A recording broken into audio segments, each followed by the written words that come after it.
The first time we saw our house, it was surrounded by snow.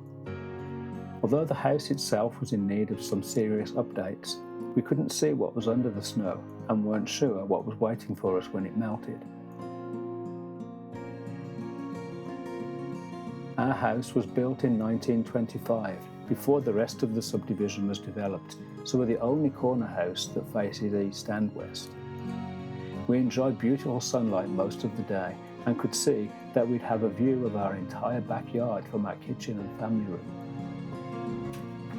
As lifelong gardeners, we've learned to think about what you'd like to look at when you stand at your windows. And over time, as you'll see, we've changed and enhanced our view. We're going to show you the first few years in our garden in this video, so that you can see how the transformation began. Before we could do anything in the backyard, we knew we had to get rid of the British red 2-ton cast iron coal box sitting directly in our view from the family room. After the closing, when the previous owners hadn't removed it prior to us taking possession, we decided to sell it to pay for serious plumbing issues. It ended up at a pub in New Jersey, and we're sure they appreciated it more than us. So, where do you start when you're faced with a rectangle of grass filled with creeping Charlie, a 60-foot bed filled mostly with weeds, invasive perennials, and few tulips? We knew we wanted to provide a sanctuary for birds and pollinators, so we began by eliminating most of the grass, expanding the long bed against the fence, and creating new beds.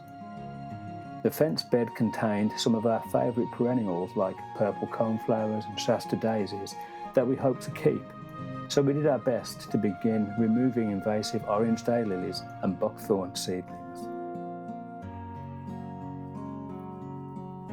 Our neighbours to the south had planted a forsythia hedge right on the lot line years ago.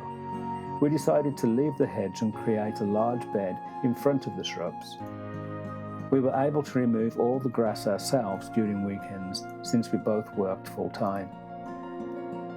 We didn't have the time or equipment to tackle all of the hardscaping projects, so we hired a landscaper who installed a brick patio, created a raised bed outside the back entry, and installed a flagstone path lined with brick from our back door to the garage so that we wouldn't have to walk through the grass or use the sidewalk.